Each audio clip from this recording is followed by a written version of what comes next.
भएको छ शङ्कराचार्यद्वारा रचित योगको एउटा पुस्तिका छ आदिगुरु शङ्कराचार्यद्वारा रचित योग। त्यसमा भन्नुभएको छ केवल कुम्भक लगाउने। केवल कुम्भक भनेको हामी धेरै जसो कुम्भक हामी श्वास तानेर कुम्भक लगाउँछौँ वा श्वास छोडेर कुम्भक लगाउँछौँ।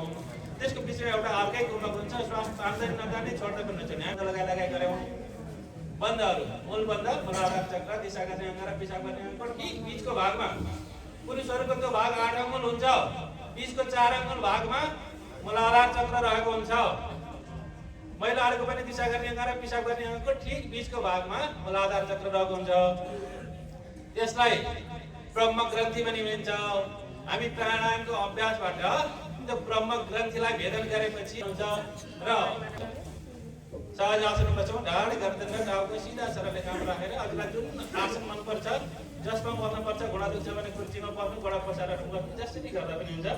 हामी पहिलो प्राणायाम गर्छौँ, नर्मल श्वास अघि पनि हामीले लामो श्वास र लामो प्रश्वासको प्रक्रिया गरेका थियौँ। त्यसरी नै लामो श्वास लामो प्रश्वास भस्त्रिका प्राणायाम